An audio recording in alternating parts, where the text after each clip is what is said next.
think what really makes us stand out is there's no points, there's no gimmicks. It's just real cash back on everyday purchases that you can directly transfer to your bank or PayPal account. So there's no adding points, trying to figure out the conversion rate. It's just super simple and straightforward. During inflation, a lot of brands are really up against that private label in store and trying to, figure out how do we meet that price point and maintain our loyal consumers, knowing that everyone's really being super mindful with their spending. And so in order to do that, they come to us to run these promotions to provide a little bit of cash back to kind of ease that, tension on the wallet that people might be feeling. Welcome to Business Ninjas, brought to you by WriteForMe, where you'll hear from business leaders who are out there growing their business and slaying it every day. Learn from the masters. Let's get started.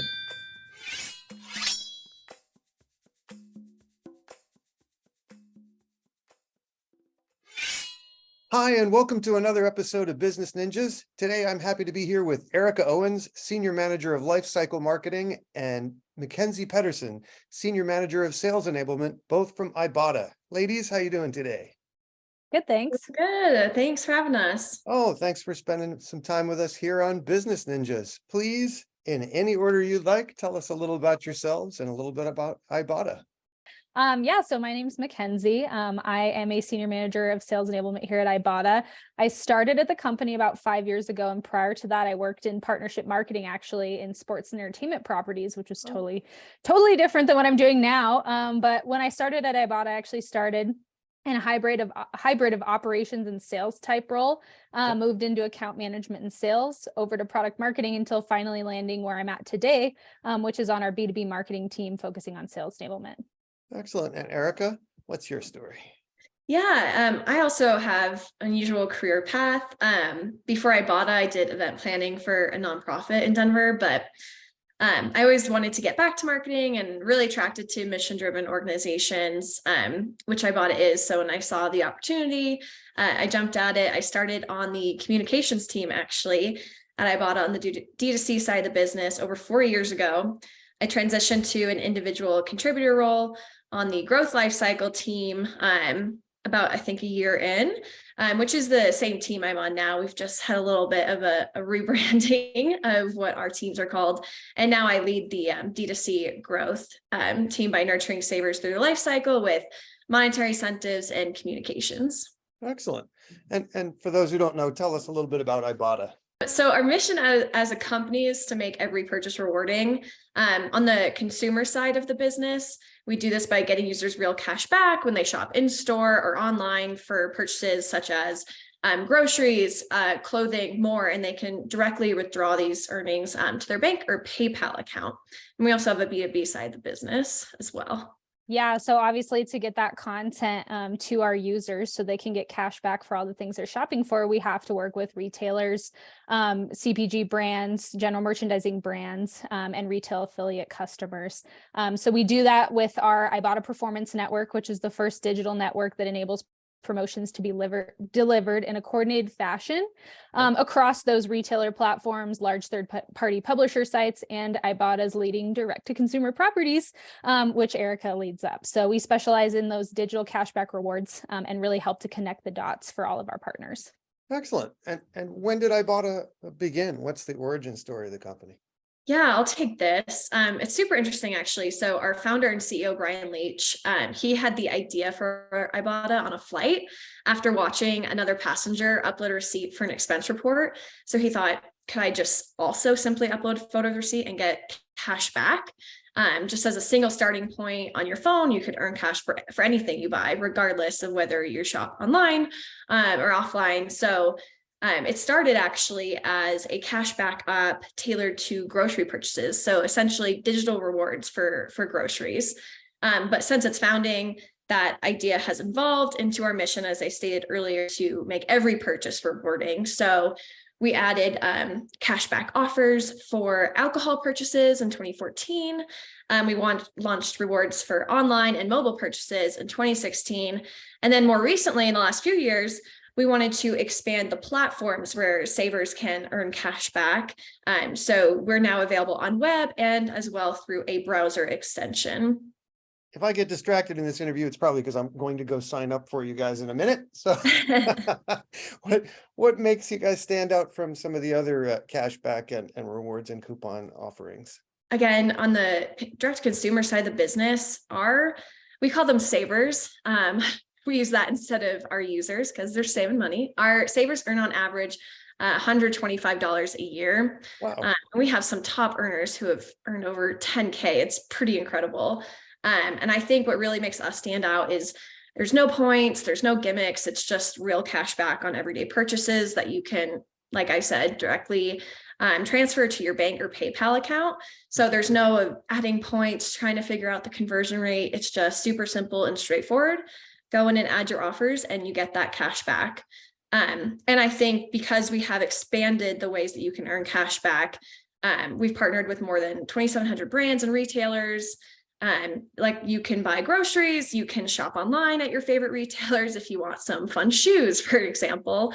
We have a lot of retailers where you can get cash back, and that really adds up over time. We've actually paid out over 1.2 billion in cash rewards to more than 40 million users since its founding in 2012. So let's switch gears. COVID has posed obstacles, challenges, and opportunities for a lot of people. I would think in this economy, people would be looking for every opportunity to save money. Tell me about how you guys have been able to grow the business through the COVID years. Yeah, I can take this a little bit from the B2B side. So obviously, we're in inflationary times, specifically during COVID, there was a lot of supply chain issues.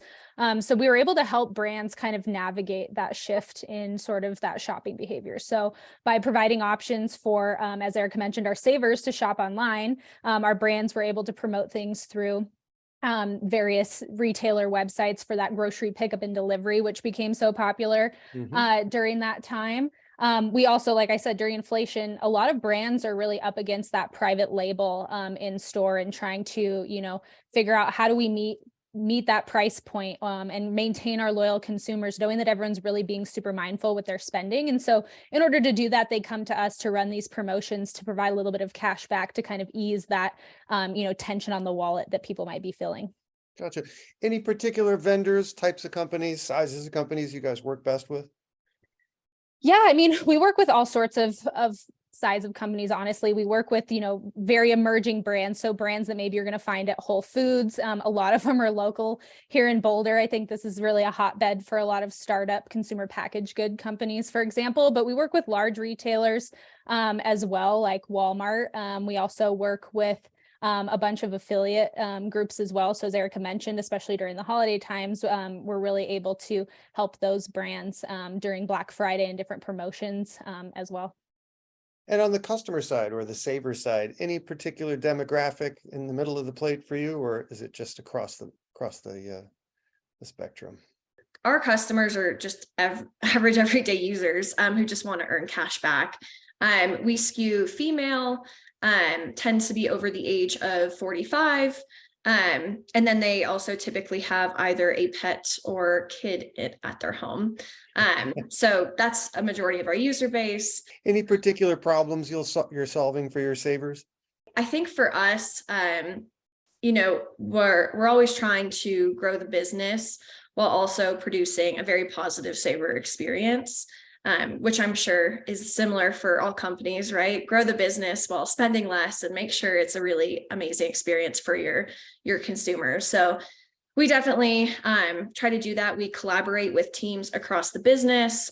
One of our values is a good idea can come from anywhere. So I think a lot of times we try to incorporate psychology into data and make informed decisions that way. I think a great example of that is when we ran the free Thanksgiving program. We started that in 2020. I think it just came to us first and foremost as a way to help savers during a time when they needed it most by providing 100% cash back on Thanksgiving staples. And we've now done it for 3 years in a row. And so we've kept up that tradition in providing that opportunity to earn cash back on their Thanksgiving meal, whilst in turn also being able to grow the business. So I think that's a great example of trying to do both what's right for the user and for the business.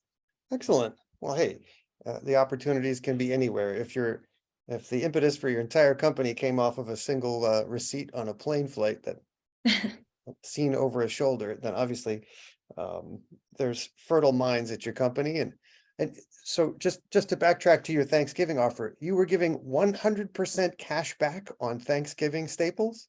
Mm-hmm. Yes, we were. So just your items that you would expect, right? Turkey, graving, stuffing. The items have, kind of tweaked over the years. They're not always exactly the same, but ideally we like to give 100% cash back on a Thanksgiving That's meal. lovely. In terms of goodwill to I won't call them customer, I'll call them savers. I think that's a huge stroke there. What value has content marketing played in the role of growing your business? So content marketing on the B2B side is obviously super critical. We're trying to establish ourselves as thought leaders in an industry, where you've got people who've been doing this for forever. They've been around since, paper coupons were kind of the go-to. And so we're trying to really disrupt and continue to disrupt that space. And so by creating content that has a lot of, data-driven insights on consumer behaviors, shopping trends, and putting them together in the right way, we can really help to drive the right strategy for the brands and retailers that we work with. Yeah, it's important to keep the human factor in there when you're dealing with statistics and trends and all that kind of stuff. And it sounds like you guys have that right in the middle of your playbook. So I appreciate that. What is something that you would like to be celebrating 1 year from now, personally and professionally? Yeah. I think for me, if I am doing my job well, I'm excited if I've grown the business and done so efficiently. So found ways to grow it and spend less, and also improve the savers experience by working cross-functionally with teams like engineering and product to ensure that what we're doing is harmonious and benefits both the saver and the company. So that's definitely that's always my goal. I think that never really changes, like high level. That's always the problem I'm trying to solve, is to improve in those areas. Or personally, gosh, I hadn't thought about personally. I had a lot of big milestones lately. I just bought a house, so Oh, congratulations. thanks. You are now a homeowner sapien. Yes. Yeah, I think honestly I need to learn more about home ownership and Yeah, there's a steep curve there for most people. yeah. Well, yeah, for me, 1 year from now, I hope to be celebrating the continued growth of our network with new retailers, new brands, finding value in kind of what we have to offer. I think being able to help retailers, brands, and the consumer under one roof is super unique, and it's something that's very rewarding. Kind of, Eric has mentioned that as well. We really like mission-driven organizations, and so I think we both have kind of a very strong tie to the company, and it's something that I want to be a part of for a long time to come. So just to continue to see the growth in our company is kind of what I'm looking forward to. And then, personally, I also just bought a new house, and then we are getting married in the fall. So kind of just enjoying sort of this new phase of life, I think, is what I'm looking most forward to. Well, hey, it sounds like ibotta is a fertile place to work. It seems like the business model is kind of a symbiosis where you're helping on both ends of the equation. You're helping vendors reach their target audience. You're helping the audience save money, and you're helping young ladies like yourselves get married and buy homes. And that machine is an important one to keep chugging. So I applaud the fortitude of ibotta. Either one of you, please tell everyone what your URL is, where we can find you, and what social media channels ibotta is using these days. Yeah, you can find us at home.ibotta.com. And then as far as our app, you can download that to your iOS or Android phone, or download the Ibotta browser extension to your Chrome browser would be a great place to start. As far as social media goes, we are pretty heavy on Instagram, I would say, and LinkedIn, of course, and then Facebook as well. Yep. And if you're a brand or retailer and you want to learn more about us or partner with us on that site as well, visit ipn.ibotta.com and then follow us on LinkedIn. Erica Owens, McKenzie Pedersen of ibotta, thank you so much for spending some time with us here today on Business Ninjas. Continued success and all the best in your new homes and new lives. Thank you so much. Thanks so much.